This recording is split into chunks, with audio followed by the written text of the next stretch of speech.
Hello, Glenn. Thank you for joining me.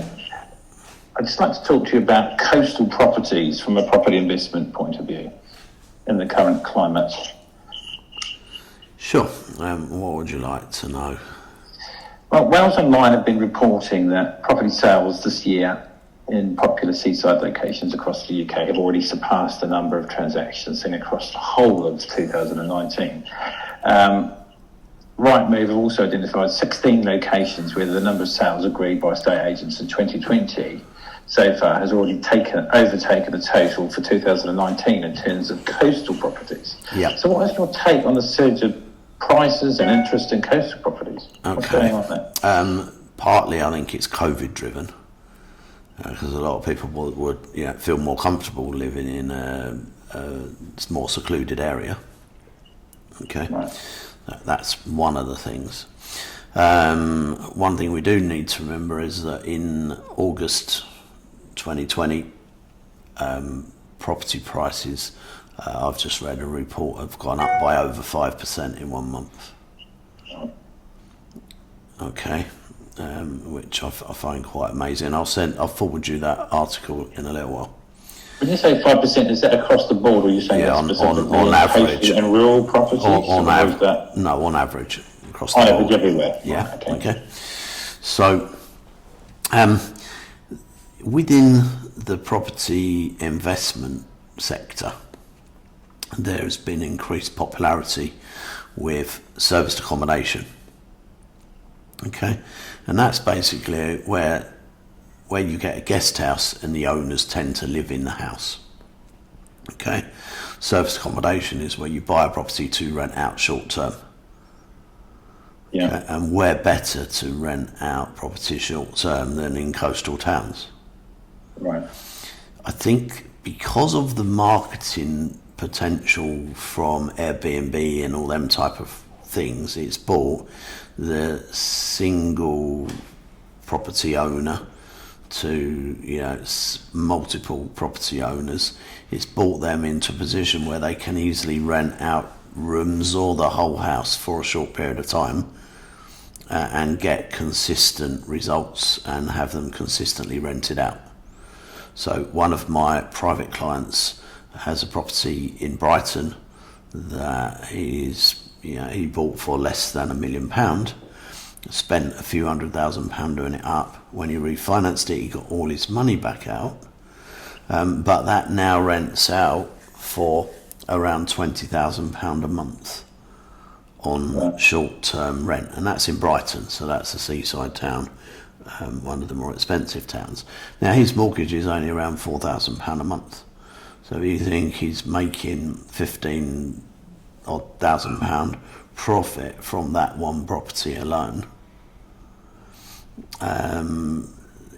The coastal stuff for property owners is working. They can take holiday let mortgages on them. Right. Okay, but the other thing to take into account is also that normally properties with a sea view will fetch up to a 20% premium, and frontline properties will, the ones without that are uninterrupted, that are straight onto the beach, will get more than that as an uplift in value on a like-for-like property without the sea view. Right. Okay, people pay for views, and people pay to be within, eyesight of the sea.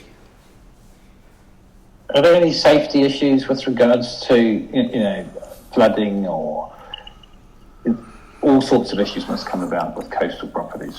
Down. I think the biggest one is in a few areas where there's coastal erosion and some of the houses are dropping into the sea. Obviously they're not going to be mortgageable because they know that the coastline is eroding by a certain amount each year. So there's that thing to look at. But no, typically, for me, when we're looking at buying below market value and we're doing a marketing campaign, coastal areas don't work for me because my advertising spend only goes into half of what would be a whole area. If you draw a point on the coast and you drew a big circle around it, 50% of the area that I would normally be marketing is in the water. So therefore there's no one to market to. Right, that's interesting. Okay. So that's one of the downsides of if you've got a property business on a coastal town. But yeah, the bottom line is serviced accommodation's getting more and more popular. Some people, some of my clients that have been doing serviced accommodation that haven't been able to run it properly because of the COVID situation are actually renting them out on like short-term ASTs, short alternatives, like 3 months, to people who were furloughed or whatever, or work in London but are now working from home. Right. And I think that's another one of the major effects that's happening. We're seeing a decline in population in London because many people are moving to more desirable and cheaper areas because they don't have to go into work. Or they only have to go into work 1 or 2 days a week. So I think some of the more popular coastal towns have got rail links into the city or a major city. But the furlough thing has also, it's changed the way everyone works and thinks. The property rental market in London for the low end of the market, so the lower end of the market is kind of very intriguing because it's as busier than ever. But anywhere over £3,000 a month, and the people that had the jobs that were living in them are actually, you're seeing them moving out, creating huge demand on properties in regions around London, so like Milton Keynes and Hemel Hempstead, and the surrounding areas of London where it's a lot cheaper. And a lot of people are taking advantage of the stamp duty as well, and that obviously is putting up prices everywhere. And the people that are looking to buy a coastal retirement home that have been thinking about doing that for a long while are also taking advantage of the no stamp and buying them now. Oh, I see. Right. So that's another factor. But I mean, places like the most popular place has always been Devon. And I mean, Right. Devon was actually nicknamed Heaven's Gate because of the amount of people that retired there to bungalows.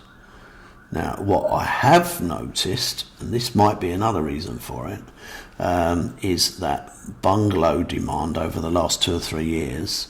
Because prior to that, I used to buy bungalows all the time that needed work, that were badly laid out and nobody wanted.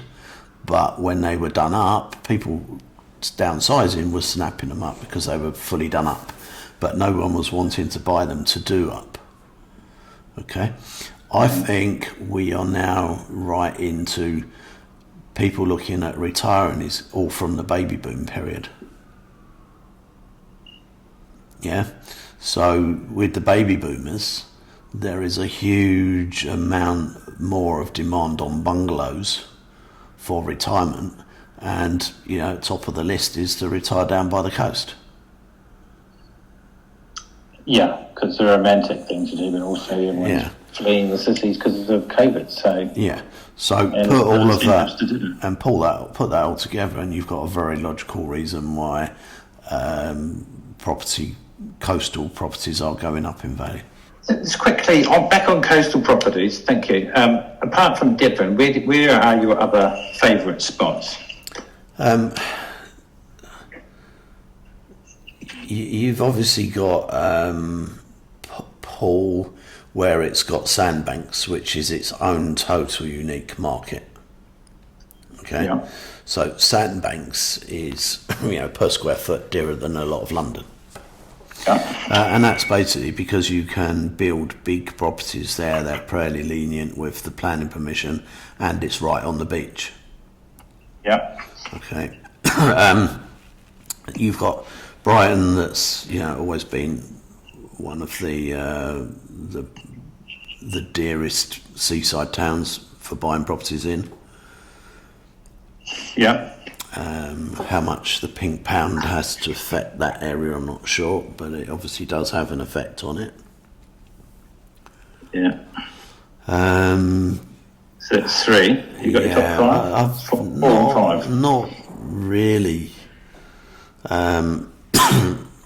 It's just that sea views will fetch a premium, whereas non-sea views. Yeah. So you've got nothing else to say about ranking or a north-south split on coastal? No, not really. Obviously, the temperature in Devon is a lot better than the temperature in Blackpool. Yeah. That's great. Thank you very much.